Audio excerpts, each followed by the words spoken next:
Hello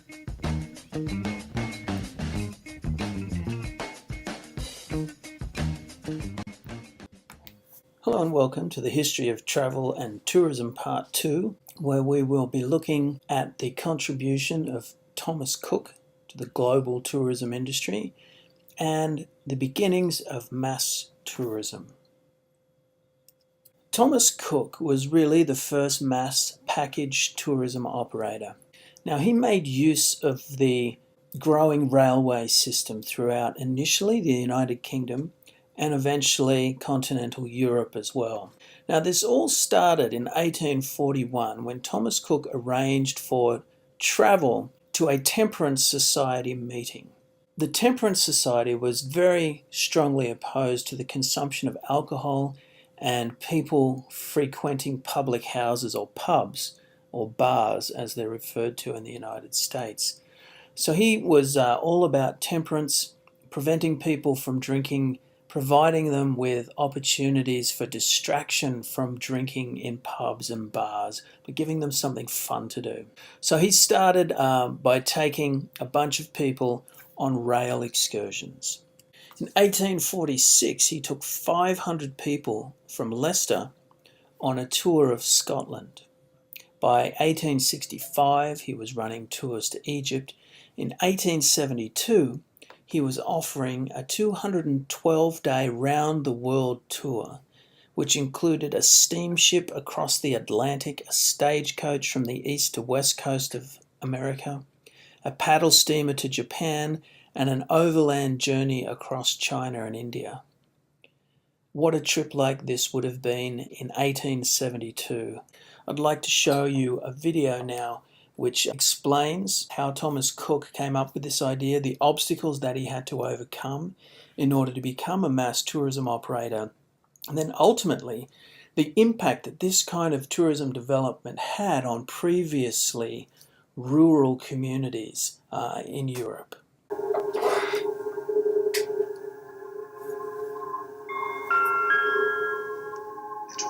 Service to Loughborough is now boarding from platform 1.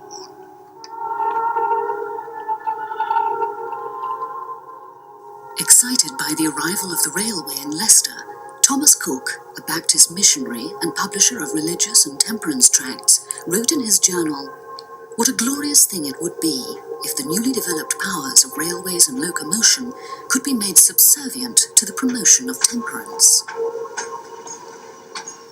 In 1841, Cook organised a mass excursion from Leicester to nearby Loughborough. The purpose of the trip was not to make money, but to offer a diversion from the evils of the public house.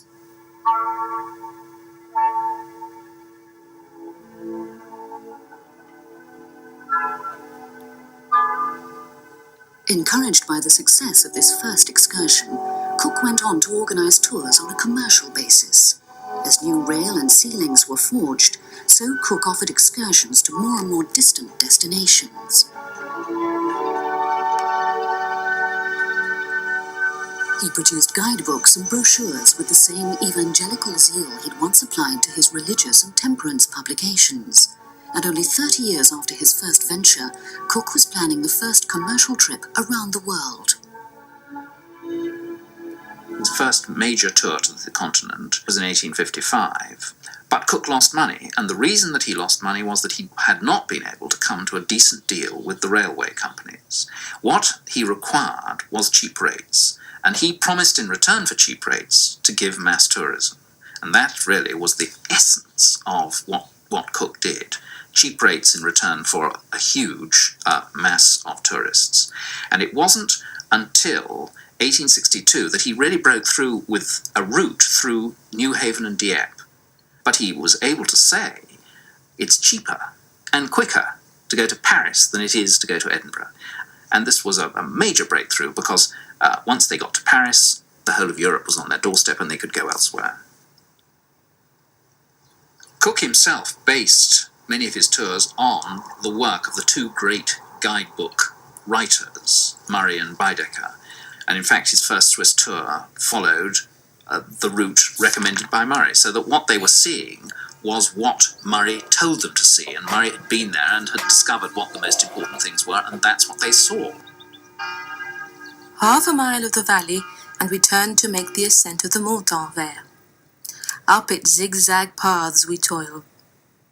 Arriving at the little hospice, we look backwards on our ascent, 6,303 feet, and forward over the Mer de Glace. We were continually surprised to find the proverbial dangers of alpine travel to be mere creatures of fancy. Yet the descent into the bed of the glacier from Montanvert at first tried somewhat the nerves of some of the lady members, as yet unaccustomed to dizzy heights.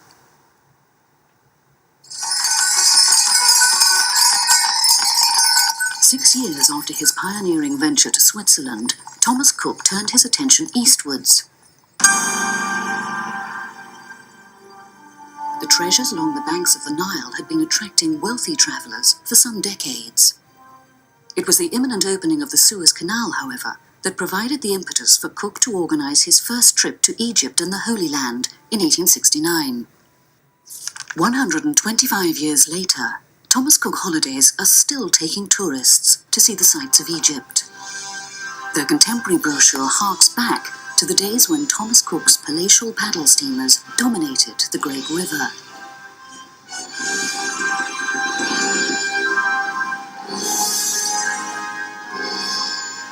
It was said that the steamer's brass gleamed like gold. Their awninged decks were dusted with ostrich feather brooms. The service, provided by staff dressed in white robes, red tarbooshes, sashes and slippers, was immaculate.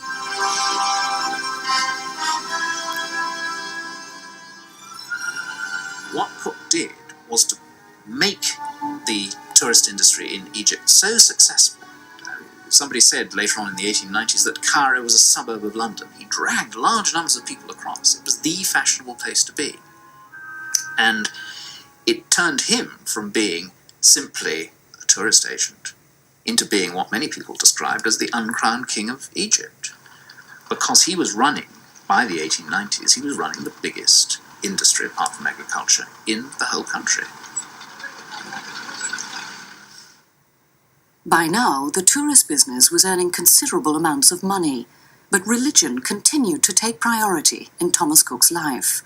After cruising the Nile and viewing the Suez Canal, his first tourists to Egypt were given the opportunity of going on to visit Jerusalem, which for Cook represented the ultimate tourist destination. I think the relationship between religion and tourism is very, very intense. Virtually the entire religious world, all the religious shrines and temples of any importance have been mainly converted over to touristic uses by now, so that they have as many visitors that are tourists or more visitors that are tourists than people who are going there for religious purposes. The way that the whole world of tourist attractions has gotten up also relates back to the way religious attractions and shrines were originally presented as well. So there's this sense of awe and wonder, the same kinds of feelings that one was expected to have in a religious experience in former times. As the numbers of people who travelled with Cook grew, he had to think of ways of making things easier for them, ticketing, documentation, all that sort of thing. And one of the first things that he thought of was the hotel coupon. In other words, he went to all the hoteliers that he knew, and he asked them, you see, whether they would accept a piece of paper instead of money, because money was a problem. It was dangerous to carry money. So that he then created this thing called the circular note. Now, the circular note was simply like a letter of credit, really. But of course, the Cook's traveller's check, which is today's version of the circular note, became one of the most successful systems he ever launched, and really brought the business into the sort of modern way of travelling.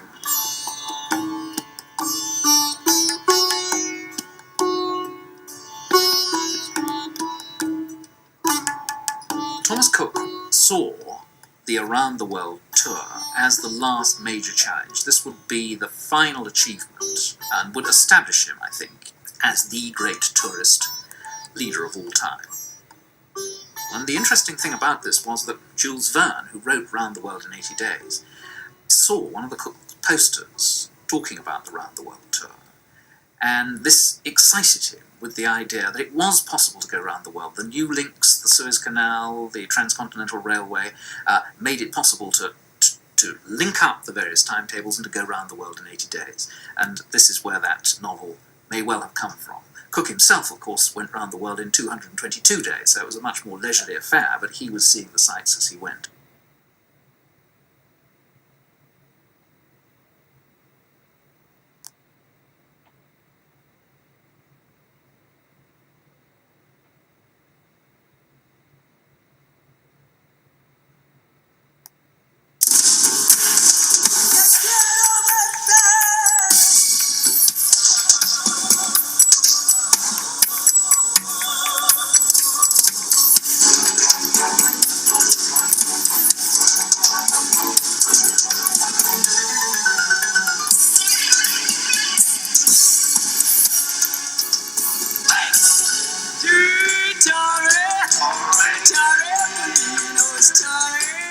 To pamper the tourist, cities have been built on the beaches at the edge of the Mediterranean. Torremolinos was a fishing village, and the first foreign visitors were writers and backpackers. The wealthy arrived and made it famous. The package holiday sparked a building boom of hotels. Then the visitors bought apartments, creating a new fusion of nationalities living under the sun. The rich moved on.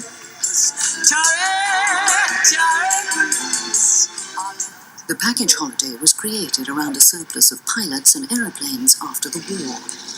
Pioneer tour operators broke the British European Airways monopoly and offered a fortnight's holiday, hotel and return flight for the price of a standard fare. To victual them, in other words, Mother and I used to cut up all the sandwiches the night before, put them into these biscuit tins and in greaseproof paper and wet lettuce to keep them fresh, and then call it the brewery, Ansell's Brewery, the one I've subsequently done a kind of management buyout on, and down to the airport. And I'd take my bathroom scales, for example, and have to weigh them because men are heavier than females, and you have to position them on a 36-seater Dakota, which necessitated they couldn't fly all the way through to Palma, for example. It was 5.5 hours from Birmingham to Palma. And we used to call it either Bordeaux or Toulouse to pick up some fuel, and on we'd go.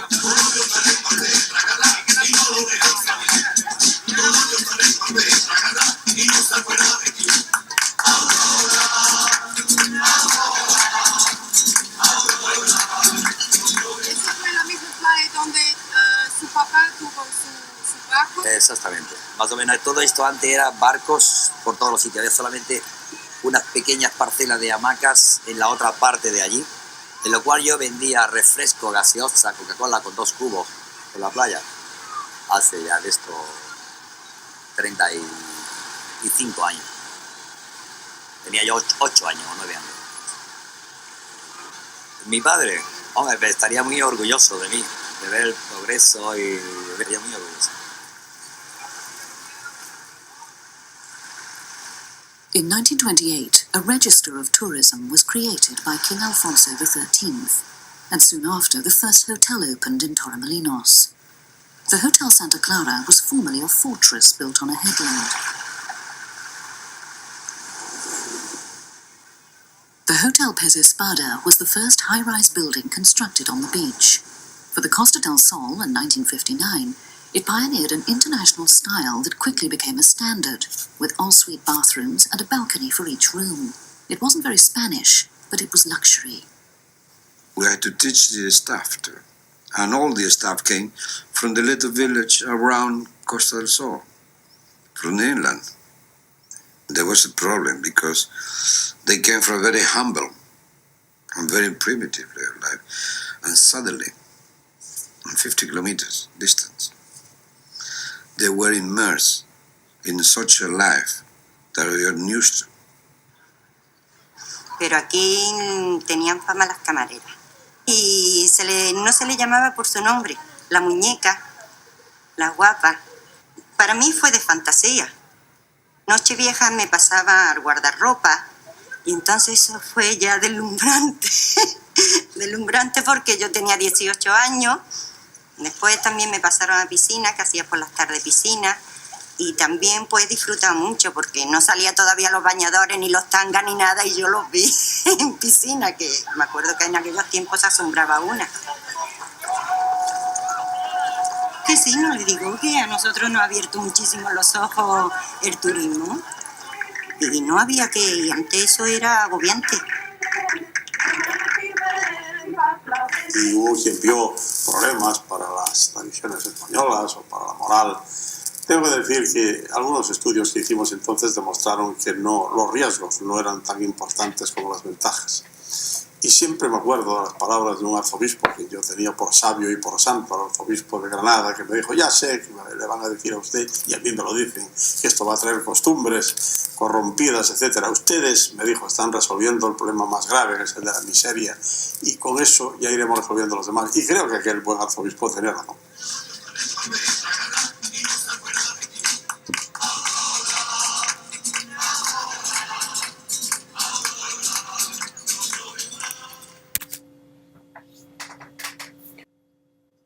So that really shows how Thomas Cook first put the pieces for mass tourism together in the mid-19th century, and how this eventually translated into mass forms of coastal tourism around the world that eventually, and to this day, completely transform coastal communities around the world and economies based on this mass tourism model. We'll explore further the history of tourism in our next lecture.